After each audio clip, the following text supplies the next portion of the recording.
I assume you are the consultant sent by our investors. The words, spoken by Victoria Sterling, were not a question. They were a judgment, a dismissal. A perfectly polished stone of condescension dropped into the opulent silence of the 40th floor conference room.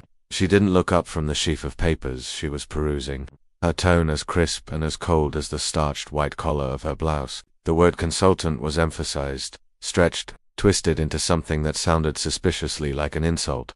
Daniel Carter stood just inside the doorway, a ghost in a simple, well-tailored but deliberately unbranded suit. His presence was an anomaly in this temple of corporate power, a quiet, unassuming note in a symphony of ambition and aggression. Victoria Sterling's expensive suit, a slash of crimson silk against the stark, minimalist decor of the room, and her perfectly coiffed ash-blonde hair contrasted sharply with the deliberate, almost ascetic, simplicity of the clothes Daniel had chosen for this meeting. It was a strategic decision, a carefully calculated move in a game that Victoria, in her arrogance, didn't even know she was playing. A game she had, in fact, already begun to lose. I hope you won't take up too much of our time, she continued, her voice a silken, dangerous purr. She finally deigned to look up, her eyes, the color of a winter sky, sweeping over him with a look of open, undisguised disdain. People like me, she added, a small, cruel smile touching her lips, have very important schedules. 3 hours earlier, Daniel had arrived in the gleaming, cavernous lobby of the Sterling Dynamics headquarters. He had arrived exactly as planned, dressed in his modest, anonymous suit, driving an ordinary, late-model sedan with no visible, outward signs of his true, and very considerable, identity. What Victoria Sterling, and her team of equally arrogant, and equally blind, senior executives didn't know, what they couldn't possibly have imagined, was that the quiet, unassuming black man who was now standing before them, the man they were treating with such casual, and such profound contempt, was Daniel Carter. That Daniel Carter, the founder and the CEO of Carter Global Investments, a private equity fund that managed over $60 billion in assets, a fund that was, at that very moment, considering injecting a transformative, and very necessary, $4 billion, into the struggling, and secretly failing, Sterling Dynamics. The receptionist, a young woman with a bored, practiced smile and an impeccable manicure, had, after a brief, and very dismissive glance at his simple attire, instructed him to wait, in the common, and very public, area of the lobby. He had waited for 40 long, and very revealing, minutes. His polite, and very professional, attempts to confirm his appointment with the CEO completely, and very deliberately, ignored, during that long, and very educational, wait. 2 of the building's burly, and very looking security guards had passed him 3 separate times, their movements a little too casual, their gazes a little too lingering. They had clearly been instructed to observe his presence, to assess him as a potential threat. Each slight, each small, and very telling, act of disrespect, was being mentally, and very precisely, catalogued by Daniel. He understood, perfectly, the nature of the test he was applying to this company. It was a simple, and a very effective test of character. And so far, Sterling Dynamics was failing, spectacularly. Our numbers speak for themselves. Victoria continued now, in the conference room, as she finally, and with a great theatrical sigh of boredom, began her presentation. She leafed through a stack of papers, her movements sharp, impatient, her gaze never once looking directly at Daniel. I don't see the need to explain the more complex, and more nuanced concepts to someone who probably wouldn't understand our strategic, and very visionary, vision, anyway. Daniel nodded silently, his hands folded calmly in his lap. He watched every movement, he listened to every word, he absorbed every single, and very revealing, gesture of contempt, and all of it, every single, and very damning, syllable, was being carefully, and very clearly, filed away in his sharp, and very unforgiving, memory. The small, and very sophisticated, digital recording device that was hidden, invisibly, in the inside pocket of his simple, and very unassuming, suit jacket was capturing every single second of what was, he now knew with an absolute, and a very professional, certainty, the most embarrassing, and the most self-destructive, presentation that Victoria Sterling would ever give in her entire, and very brilliant, professional life. Any questions? Victoria asked at the end of her superficial, and deeply condescending, 20-minute presentation. She glanced at her expensive, diamond-encrusted watch, a gesture that was clearly, and very deliberately, designed to communicate that every single Second, she was forced to spend in Daniel's presence was an unbearable and a very costly waste of her very precious and very important time. Just one, Daniel replied, his voice maintaining the same and very infuriatingly calm and very respectful tone he had used from the very beginning. Do you really and truly believe that this behavior, the behavior you and your team have demonstrated here this morning, represents the core values that a potential and a very significant partner company should demonstrate? Victoria laughed, a loud and a very genuine and a very ugly laugh. She exchanged a series of amused and very sycophantic glances with the other and very silent executives who were seated around the massive and very polished conference table. Values, Mr. Carter, she sneered, the name a fresh and a very satisfying insult in her mouth. Our only values here at Sterling Dynamics are profit and results. And I do hope your superiors, whoever they may be, understand that when you report back to them. While Victoria and her team of equally arrogant and equally blind executives reveled in what they so clearly and so foolishly interpreted as their own and very obvious intellectual superiority, Daniel allowed himself a small and an almost imperceptibly smiled at in the center of that vast and very cold and very sterile room, in front of all those contemptuous and very prejudiced stares. He stood firm, a quiet and a very solitary island of calm in a sea of a loud and a very ugly and a very self-destructive turmoil. He stood like a man who was guarding a secret that was so powerful, so potent, so utterly and completely game-changing, that it could only be revealed at the perfect, at the most strategic, and at the most devastatingly and most beautifully appropriate time. Victoria Sterling, supremely confident in her own and very public and very satisfying victory, continued her presentation as if Daniel were not even in the room. She was no longer addressing him, this small and very insignificant and now very thoroughly vanquished man. She was performing for her own team, for her own and very appreciative audience of sycophants. As you can see, gentlemen, she said, her voice now a smooth and a very purring and a very self-satisfied sound, as she pointed to a series of brightly colored and very impressive-looking charts on the massive and very high-definition wall screen with a slim and a very expensive gold laser pointer. Our quarterly numbers, our growth projections, they exceed all of the markets and our own most optimistic expectations. Excuse me, Daniel said, his voice still calm, still quiet, but now with a new and a very sharp and a very precise edge to it. But those revenue figures, the ones you are displaying right now, they do not, in fact, match the public and the very official reports that your own company filed with the SEC just last quarter. There is a discrepancy of approximately $300 million. The silence that followed that simple and very devastating statement of fact was no longer a silence of a smug and a very self-satisfied superiority. It was a new kind of silence, an awkward and a very heavy and a very uncomfortable silence. Victoria turned slowly to face him, her own and very beautiful face now contorted into an expression of a barely and a very poorly contained irritation. Excuse me, she snapped, her own voice now a little too loud, a little too shrill. But do you have any experience in the financial analysis of companies of our caliber? Some, Daniel replied, his own voice still maintaining that same and very quiet and very infuriatingly calm tone, a tone that was, he could see, clearly and very satisfyingly frustrating her to no end. Victoria laughed again, but this time the sound was not one of a genuine and a very cruel amusement. It was a loud and a very forced and a very brittle sound. She exchanged a series of exasperated and now very nervous glances with James Morrison, her vice president, a 50-year-old man with a perpetually florid face and an air of a second-hand and a very unearned superiority. James, can you believe this? She said, her own voice now a high and a very strained and a very unconvincing squeal. He actually thinks that he understands our numbers better than our own and very expensive finance team.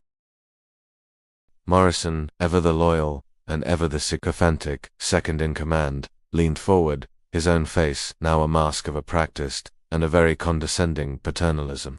Mr. Carter, he said, his own voice a smooth and a very oily, purr eye. Imagine that your supervisors, back at whatever small and very insignificant firm you work for, have sent you here with some kind of checklist to fill out. So, how about we simplify this entire and very tiresome process for all of us?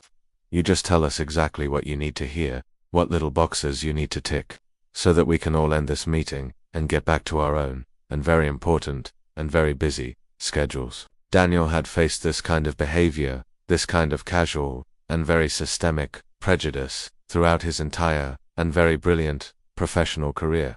At 18, while he was still just a summer intern at a small, and very scrappy, Chicago brokerage firm, he had watched, with a quiet, and a very impotent, rage, as the wealthy, and the very white, clients had treated the few, and the very brilliant, black employees like they were invisible, or worse, like they were inferior, and very dangerous beings. At 25, when he had tried to pitch his first, and very brilliant, independent investment proposal, he had been kicked out of 3 consecutive, and very powerful, offices before he had even had a chance to speak. But every single, and very painful, rejection, every single, and very condescending, look of contempt, every single, and very ugly, and very racist, comment, disguised as a professional concern, had not broken him, it had not made him bitter, it had forged in him an unshakable, and a very formidable, determination, while other, and very less resilient, men had given up, had accepted their assigned, and very limited, place in the world. Daniel had studied. He had studied for 18 hours a day. He had memorized entire financial reports like other people memorize poems. He had developed a deep, and a very intuitive, and an almost supernatural feel for the markets, for the hidden currents, for the secret, and very silent, language of money. Actually, Daniel said now, as he adjusted his simple, and very elegant, watch again, a small, and a very deliberate, and a very calculated, gesture he had already made 3 times during the course of the meeting. I am much more interested in understanding the corporate culture of this company, its core values. Victoria let out a genuinely, and a very heartily, amused laugh. Values, she repeated, the word, a foreign, and a very amusing, concept in her mouth. Our only value, here at Sterling Dynamics, Mr. Carter, is excellence. And we, she added, her own eyes now sweeping over him, from the top of his neatly trimmed head to the tips of his simple and very sensible shoes, recognize excellence when we see it. She paused, a dramatic, and a very effective, pause, and her own gaze, which was now as cold, and as hard, as steel, met his, something that is clearly, and very obviously, not present in this room. The comment, so cruel, so direct, so utterly, and completely, unprofessional, elicited a fresh, and a very sycophantic, wave of muffled, and very nervous, laughter, from the other, and very silent, executives. Daniel remained impassive, his own face a mask of a calm, and a very professional, and a very unreadable, composure. But his phone, which was sitting, silently, on the table before him, vibrated, discreetly, in his pocket. It was a message from his assistant, Marcus, the brilliant, and very loyal, young man who was, at that very moment, monitoring the entire situation from their own, and very statified and very powerful, office at Carter Global Investments, ready to execute Phase 2, whenever you give the authorization. The message read. Victoria, who was now clearly encouraged, and very emboldened, by her own team's fawning, and very pathetic, reaction, decided to intensify her campaign of public humiliation. See, Mr. Carter, she continued, her own voice now a low, and a very confidential, and a very condescending, per companies like Sterling Dynamics, they operate at a level that requires a certain refinement, a certain pedigree, a proper, and a very expensive education, the right, and the very powerful, connections, experience in the kinds of circles where the real, and the very important, decisions are made. She walked over to the massive, and very panoramic window which overlooked the glittering, and very powerful financial center of the city. I imagine, she said, her own voice now a soft, and a very pitying, and a very patronizing whisper, that it must be very difficult for someone like you, to comprehend the full complexity of the operations that we conduct. Here she turned to face him, her own face a mask of a practiced, and a very false, sympathy.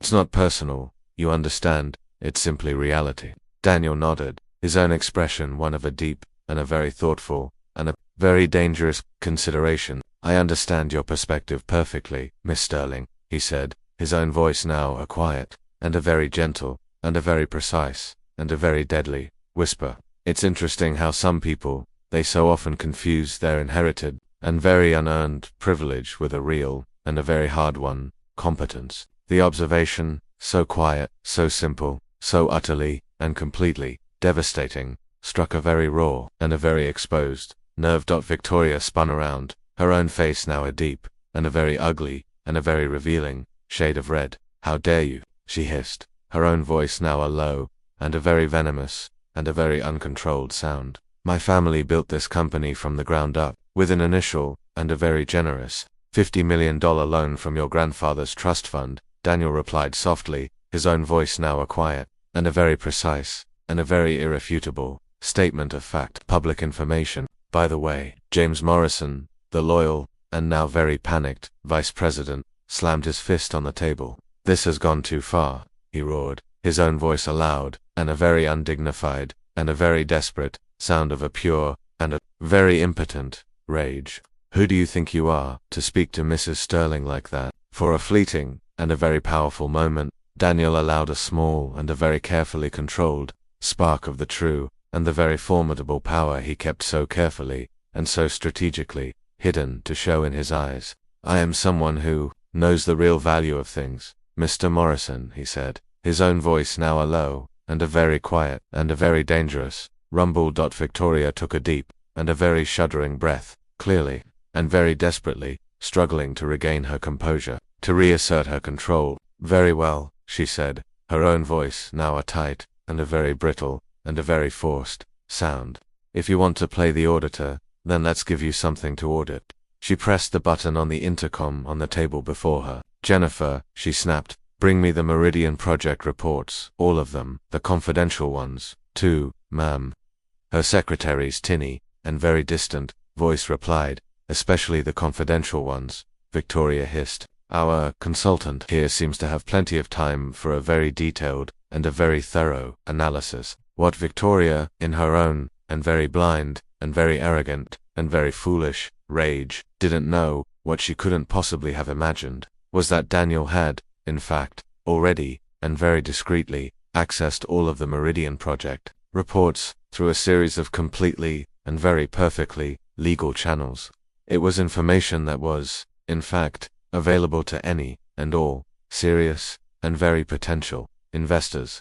And he already knew that the project was, in fact, 3 years behind schedule, and over $600 million over budget, and that it was riddled with clear and very damning evidence of a gross, and a very criminal mismanagement, and a possible, and a very significant corporate corruption. While they were waiting for the documents to be brought in, Victoria made a point of commenting, very loudly, to her loyal, and now very silent, Vice President, James Morrison. It's amazing, isn't it? She said, her own voice a high, and a very tinkling, and a very false sound of a manufactured, and a very unconvincing, amusement. How some people, they just don't seem to recognize when they are so clearly, and so very obviously, out of their league. Daniel smiled, a discreet, and a very private, and a very satisfied smile. He thought of his own, and very state-of-the-art and very powerful, office, just 6 short blocks away, where a team of 15 of the most brilliant, and most elite,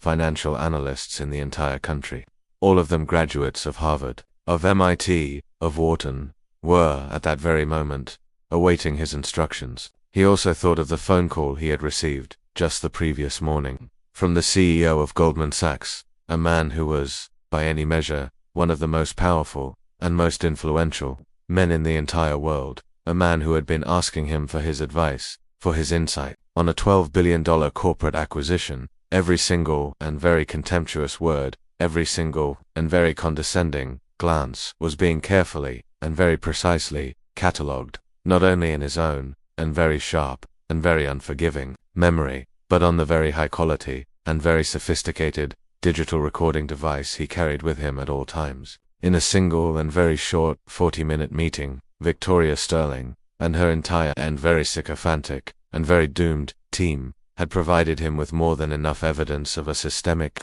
and a very ugly, and a very actionable, discrimination, to completely, and utterly, and very publicly destroy her reputation and her company forever.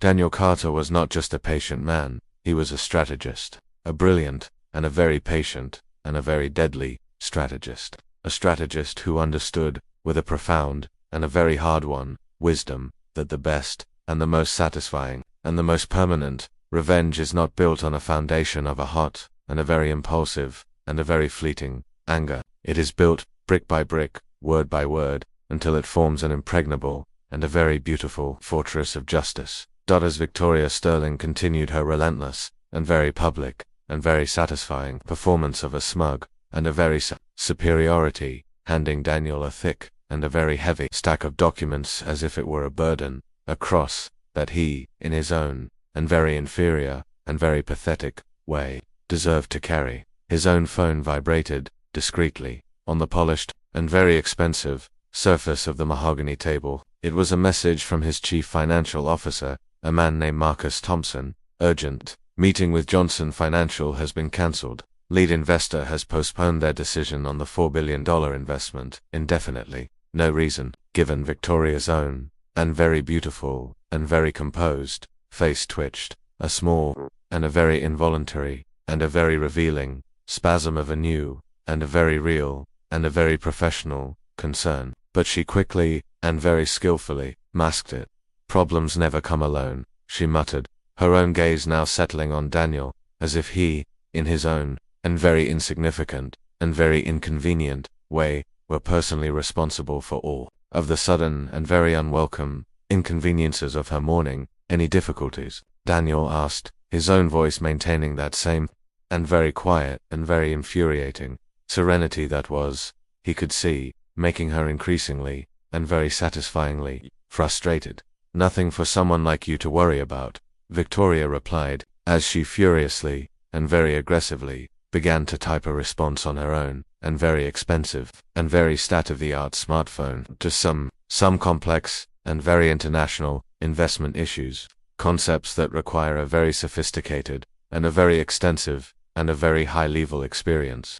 What Victoria, in her own and very blind and very arrogant and very ignorant world, couldn't possibly know, was that just 6 short blocks away, Marcus Thompson, Daniel's brilliant and very loyal right-hand man for the past 8 long and very successful years, was, at that very moment, executing the first and a very crucial phase of their meticulously and very brilliantly planned operation. With a degree in finance from the prestigious University of Chicago and a specialization in a very sophisticated and a very arcane field of corporate risk analysis, Marcus had learned, from his mentor and his friend, Daniel, that the best and the most effective and the most permanent strategies are always built on a foundation of a deep and a very profound and a very strategic patience and a very, very precise timing. Phase 1 complete. Marcus typed into his own phone as he watched the gleaming and very imposing and now very doomed Sterling Dynamics building from his own and very state-of-the-art and very powerful office window. Our contacts at Goldman Sachs and at JP Morgan have been discreetly and very effectively alerted to the potential ethical concerns at Sterling. The $4 billion investment from Johnson Financial has been officially and very publicly suspended, pending a full and a very thorough internal investigation. The relationship between Daniel Carter and Marcus Thompson had, in fact, been born out of a situation that was eerily and very painfully similar to the one that Daniel was now so calmly and so strategically orchestrating.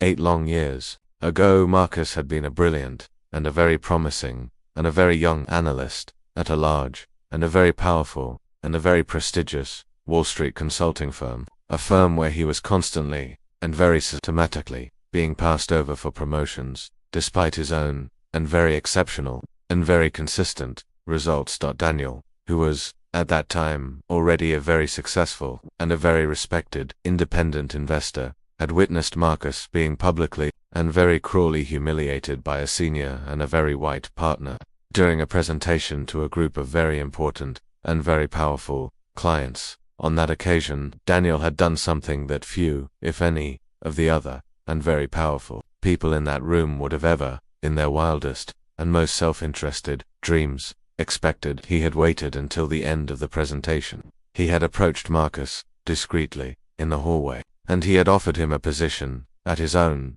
then very small, and very new, and very scrappy, investment firm. I recognize talent when I see it, Marcus, Daniel had said, his own voice a low, and a very quiet, and a very powerful murmur. And I also recognize, he had added, his own eyes now, as hard, and as cold, as steel. When a person is being deliberately, and very systematically, underestimated, Marcus had never, ever, forgotten that gesture, and together, they had built Carter Global Investments from the ground up. They had transformed it through a combination of their own, and very brilliant, strategic intelligence, and a deep, and a very profound, and a very personal, commitment to a new, and a very different, and a very ethical, way of doing business, into the financial powerhouse that it was today. They were more than just business partners. They were soldiers. They were comrades in arms, in a quiet, and a very silent, and a very lonely, war against the systemic, and the very insidious, discrimination that they both knew, from their own, and very painful, personal experience. So, intimately. Back in the Sterling Dynamics conference room, Victoria handed Daniel a thick, and a very heavy folder, which was filled with a chaotic, and a very disorganized, collection of contracts, and of reports. Here, she said, her own voice a sharp, and a very venomous, and a very sarcastic sneer. These are the Meridian Project documents. You were so very, very eager to review. I'm sure you'll find it very challenging to follow up, very advanced, and very sophisticated, methodology. Daniel opened the folder calmly, his own eyes scanning the dense, and very technical, documents with a speed, and a very practiced, and a very professional, and a very impressive, comprehension, that surprised even the cynical, and very arrogant, James Morrison. Within 15 short, and very silent, minutes, he had identified 3 very serious, and very glaring, accounting irregularities, 2 very possible, and very significant, cases of a criminal, and a very fraudulent, overbilling, and a clear, and a very undeniable, and a very illegal, violation of several federal, and very strict environmental regulations. An interesting approach, Daniel commented, his own voice a low and a very thoughtful, and a very dangerous, murmur, as he pointed to a specific, and a very revealing, line item on one of the pages. To reclassify your operating costs as research and development investments. It may work, for a little while, in the short term, but it will certainly, and very inevitably, catch the attention of the federal auditors. The silence that followed that simple, and very devastating, and very accurate observation was deafening. Morrison exchanged a new, and a very nervous, and a very panicked glance with Victoria, who, for the very first time since the meeting had begun, looked genuinely, and very deeply, and very personally, uncomfortable. How did you? Morrison began to stammer, but he stopped, his own, and very professional, and very legal, mind clearly, and very desperately, trying to process the full, and very dangerous, implications of Daniel's quiet, and very accurate, observation. Experience, Daniel replied simply, as he continued to flip, calmly, and very methodically, through the rest of the documents. And I have also noticed, he added, his own voice now a quiet, and a very casual, and a very deadly, whisper, that the productivity figures that you have reported here do not, in fact, match the public, and very verifiable, energy consumption data for your main plant in Ohio. There is a discrepancy of about 22%. Victoria felt a single, and a very cold, and a very telling, bead of sweat roll down her forehead. That was information that only someone with access to a very specific, and a very confidential, and a very proprietary set of data could possibly know. Who? She asked, her own voice now losing, for the very first time, its tone of an absolute, and an unshakable superiority. Exactly. Are you? Daniel smiled, a discreet, and a very private, and a very satisfied smile, the same smile he had learned to use, over the course of many, many long, and very difficult, years of being so constantly, and so foolishly, and so fatally, underestimated. I'm just someone who pays attention to the details, Miss Sterling, he said. At that very moment, Victoria's phone rang again. It was her corporate lawyer, a man named Dr. Peterson, and his own voice was full of a new, and a very unusual, and a very professional, urgency. Victoria, he had said, his own voice a low, and a very worried, and a very panicked, whisper, I need to talk to you. Immediately. We have just received an informal but a very credible notification from the SEC about a possible and a very serious and a very imminent investigation into sterling dynamics, something related to irregular and very fraudulent accounting practices. Victoria paled, visibly. "That's impossible," she whispered, her own voice now a raw and a very terrified and a very cornered sound. "Our accounting is impeccable."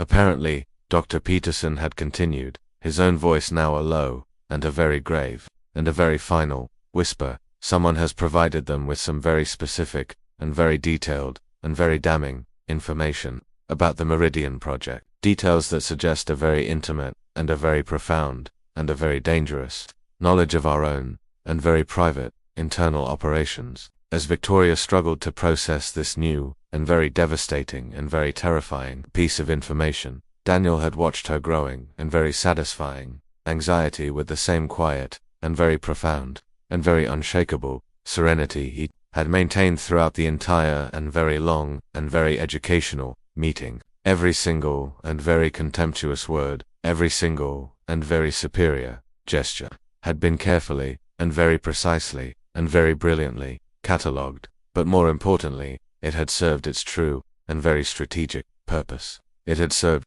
as the time, the crucial and very necessary time, that his brilliant and very loyal partner, Marcus, had needed to execute the first and a very crucial phase of their very brilliant and very elegant and very just strategy. Daniel Carter was not just a patient man, he was a strategist, a brilliant and a very patient and a very deadly strategist, a strategist who had learned from a long and a very hard and a very painful experience that true and lasting revenge is not built on a foundation of a hot and a very impulsive and a very fleeting anger. It is built on the surgical and a very beautiful and a very just precision of a person who knows exactly where and when and how to strike for the maximum and the most devastating and the most permanent impact. For years, he had been collecting information not just on sterling dynamics, but on a dozen other similar companies, not out of a sense of a petty and a very personal malice, but because he had recognized the patterns of a systemic and a very insidious and a very ugly corruption, and the patterns of a deep and a very profound and a very systemic discrimination, patterns that always went hand in hand. Sterling dynamics, with its gleaming and very beautiful and very impressive facade of a corporate and a very modern and a very progressive excellence, was, in fact, a house of cards that had been built on a foundation of a series of very shady and very illegal and very immoral practices, a house of cards that had been held up for far too long by the sheer and the very unadulterated and the very blind arrogance of the people who believed, with all of their privileged and very ignorant hearts, that they were untouchable. And Daniel Carter, who was sitting so patiently, so quietly, so invisibly, in that very room, while being so cruelly and so publicly and so foolishly humiliated, was about to knock down every single and very corrupt and very rotten card with the quiet and the very brilliant and the very beautiful and the very just precision of a person who had spent decades, a lifetime, studying exactly how these kinds of houses, these kinds of rotten and very corrupt and very ugly houses, come tumbling down. "Everything okay over there?" Daniel asked, his own voice a masterpiece of a feigned and a very innocent and a very professional concern. As he watched Victoria hang up the phone, her own hands now visibly and very satisfyingly trembling, Victoria forced a smile, a weak and a very brittle and a very unconvincing smile, but her eyes, her beautiful and now very terrified and very cornered eyes, revealed the growing and very real and very professional panic that was beginning to take over her mind. Just some minor and very unimportant administrative issues, she lied, completely and blissfully unaware that every single and very precious second of a contempt she had so casually and so cruelly shown him was now irreversibly and very beautifully sealing her own and very final and very just fate. What she couldn't possibly imagine, what she couldn't possibly in her wildest and most arrogant and most ignorant nightmares have ever conceived, was that the quiet, and the very unassuming, and the very invisible man who was sitting across from her was not just a simple, and a very pathetic, victim of her own, and very ugly, and very systemic, prejudice. He was the architect of her ruin, and the construction had already begun. Victoria's phone, which she had just placed back on the polished mahogany table with a trembling hand, rang for the 4th time in less than 15 minutes. This time it was Jennifer, her personal secretary, and her voice, usually a model of a cool, professional competence, was now a high, and a very shrill, and a very panicked, and a very unprofessional squeak. "Miss Sterling," she cried, her voice a thin, and a very reedy, and a very desperate sound. "The financial press. They are calling non-stop. The Wall Street Journal.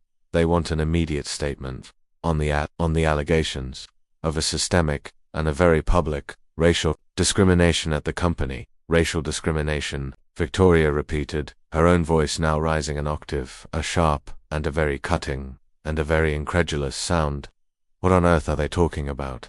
Daniel watched Victoria's growing, and very satisfying, agitation with the same quiet, and very profound, and very unshakable, serenity he had maintained throughout the entire, and very long, and very educational, meeting. Discreetly, and very deliberately, he took out his own phone, and he typed a single, and a very powerful word.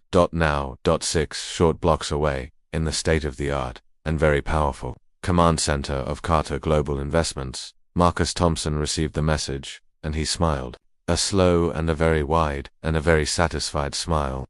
"Phase 2 is authorized," he said, his own voice a low, and a very calm, and a very professional, and a very deadly rumble, to his small, and very elite, and very loyal team of 5 brilliant, and very dedicated analysts, who were all sitting, expectantly, at their own, and very powerful, computers. "Release everything." Within a matter of seconds, a 43-minute and a very high-quality audio file was simultaneously, and very strategically, sent to 17 of the most influential, and most respected, financial journalists in the entire country, to 12 of the most powerful, and most vocal, civil rights activists, and to 27 of the largest, and most influential institutional investors in Sterling Dynamics. The file, of course, contained every single, and very contemptuous word, every single, and very racist comment, every single, and very ugly, and very damning moment of the profound, and very public humiliation that Victoria Sterling had so gleefully,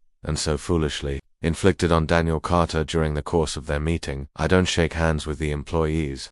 Victoria's arrogant, and very clear, and very damning voice was now echoing through the state-of-the-art and very powerful loudspeakers in newsrooms all across the country. "People like me, you see, we have very important agendas. It's not personal, it's just reality for someone like you." Victoria was still trying to process the frantic, and very confusing call about the discrimination allegations when James Morrison, her loyal, and now very panicked, vice president, burst back into the room, his own face now a deep, and a very blotchy, and a very unhealthy shade of red. "Victoria," he cried, his own voice now a raw, and a very undignified, and a very terrified sound of a pure, and a very unadulterated panic. "We need to talk. Now there are recordings of you, of us. They are circulating online, extremely, and very legally, and very financially, compromising comments.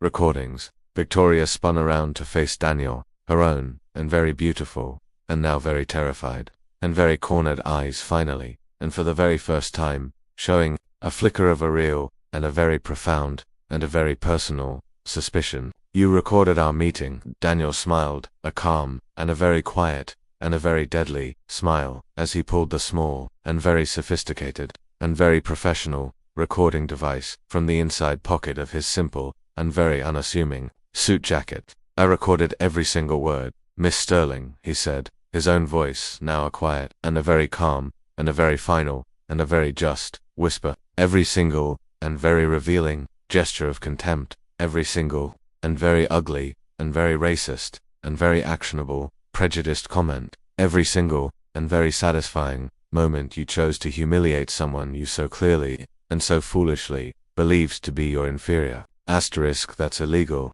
Morrison shouted, as he lunged a large, and a very clumsy, and a very pathetic, and a very desperate, and a very foolish man towards Daniel. "Actually, Daniel replied, his own voice still maintaining its annoying, and very professional, and very infuriating, calmness. As he sidestepped the larger man's clumsy, and very pathetic, and very desperate, and very foolish, attack with a fluid, and an almost weightless, and a very beautiful, and a very athletic, grace, in the great, and very progressive state of New York. Only one party needs to consent to the recording of a conversation in which they, themselves, are participating. He paused, and a small, and a very quiet, and a very deadly smile touched his lips. I, he added, his own voice now quiet, and a very soft, and a very final, and a very just, whisper, consented to my own recording.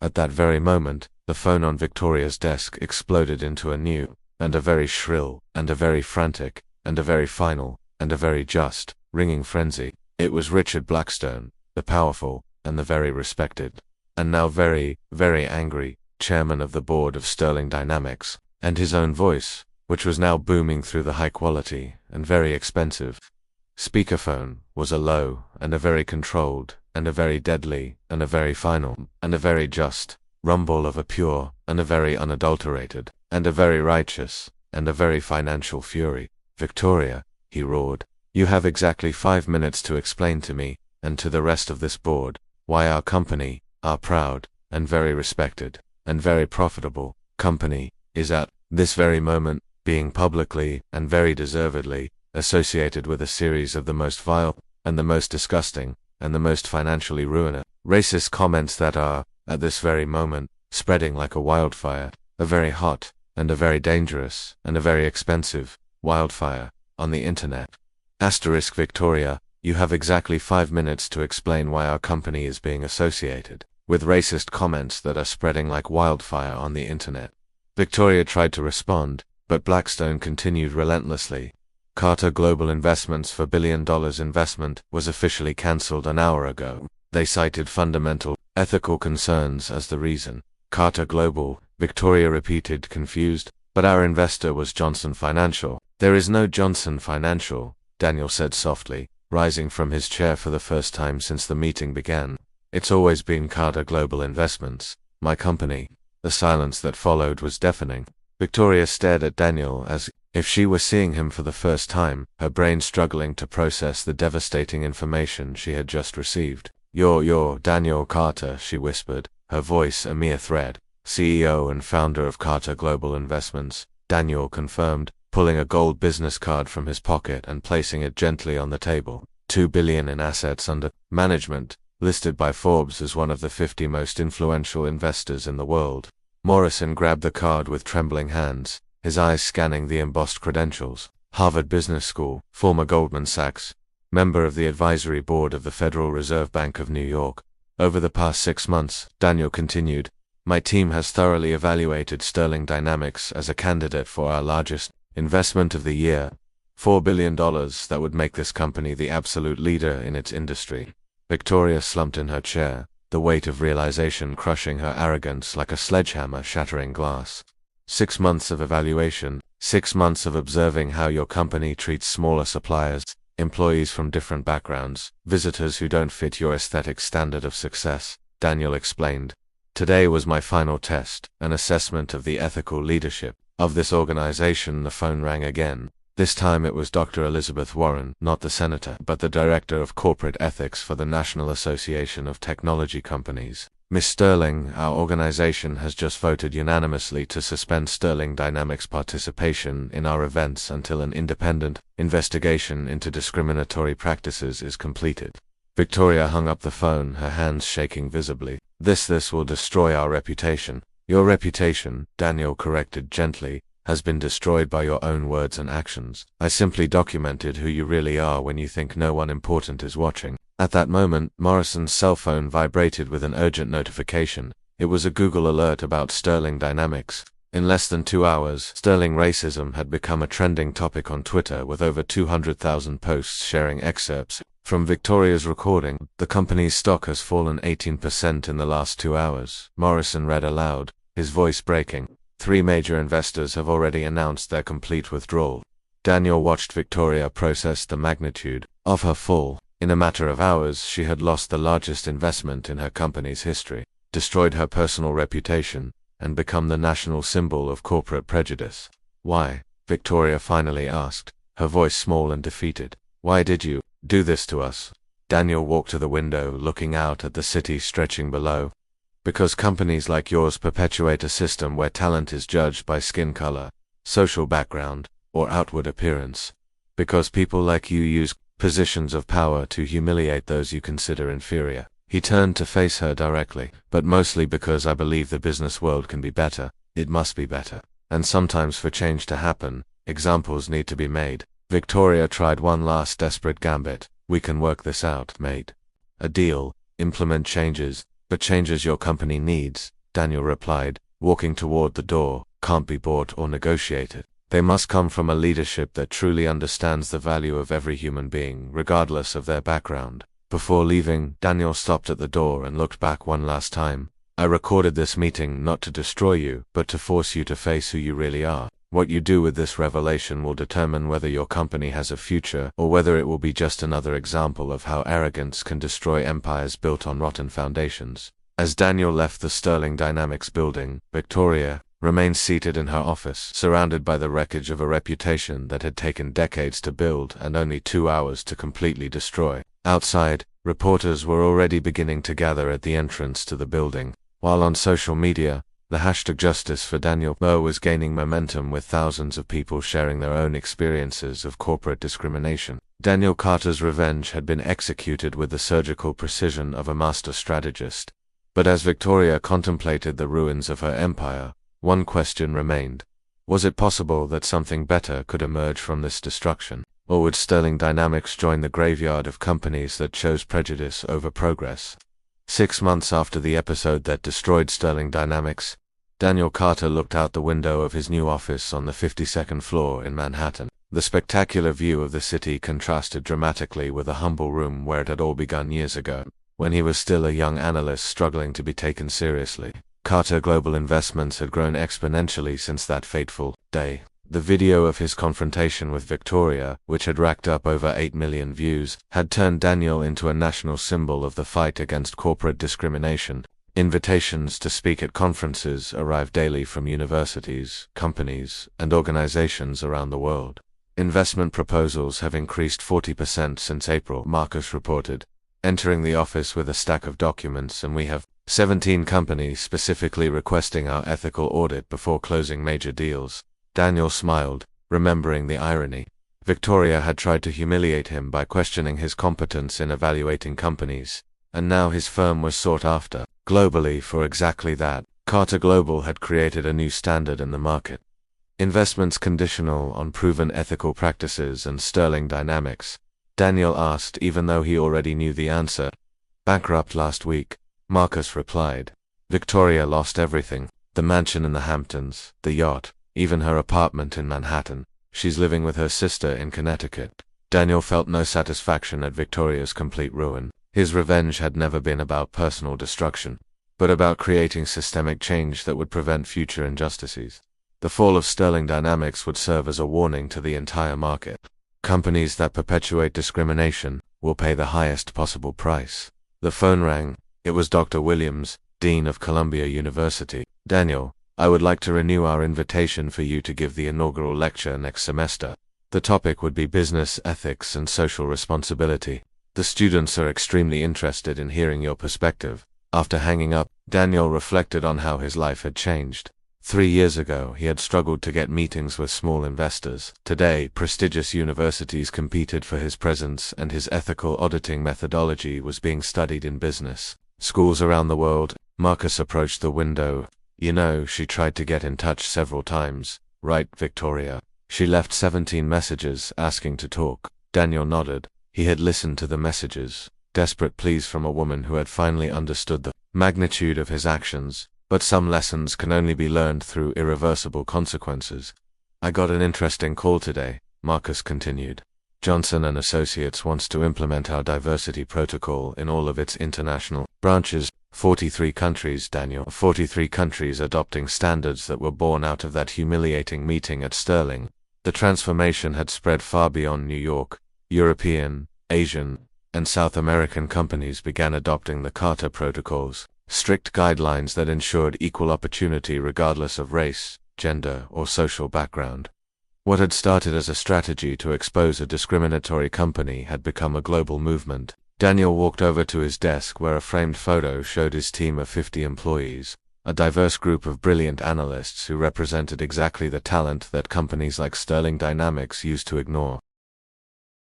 Each hire was a small victory against the system that had once tried to limit him. "Remember that meeting?" Marcus asked, pointing to the wall where a discreet plaque displayed the date of the confrontation with Victoria. "When we left that building, I thought we had simply documented another case of corporate bias. And we did," Daniel replied. "But we also did something more important. We proved that the best response to discrimination isn't anger or resentment, it's excellence. It's building something bigger than those who tried to diminish us could ever imagine." The office door opened, and Jennifer, his new executive assistant, announced the arrival of his next appointment. It was a group of young Black and Latino entrepreneurs, participants in the mentoring program Daniel had created with a portion of his firm's profits. As the young people entered, Daniel remembered himself years ago, talented, determined, but facing invisible barriers that seemed insurmountable. Now he was the bridge that others crossed to achieve their own dreams. "Mr. Carter," said Maria, a 24-year-old woman who was developing an educational technology startup, "I wanted to thank you for the initial investment. Our company is already valued at $2 million. Daniel smiled, remembering his initial meeting with Maria 6 months earlier. She had been rejected by 16 different investors, all citing lack of experience, or inappropriate market, the same euphemisms he knew so well. "Your success is proof that talent and determination always overcome prejudice," Daniel replied. "You just needed someone to recognize your potential." At the end of the meeting, as the young entrepreneurs left the office carrying hope and resources to turn their visions into reality, Daniel reflected on the true meaning of victory. Victoria Sterling had lost a company. He had gained the chance to change the world. Marcus approached with one last update for the day. "Forbes magazine wants to put you on the cover of their special issue on ethical leadership. The headline would be 'The Man Who Turned Humiliation into Revolution.'" Daniel declined politely. His story had never been about personal recognition, but about creating opportunities for others. The true measure of his success was not in the billions he managed, but in the hundreds of careers he had helped launch, and the thousands of minds he had inspired to never accept limitations imposed by prejudice. As the sun set over Manhattan, Daniel looked out at the city that had once seemed too hostile for someone like him. Now, every light that came on represented a possibility, every building an opportunity to build something better. Victoria Sterling had tried to teach him about his place in the world. In response, Daniel had completely redefined what that place could be, not just for himself, but for all those who would come after him.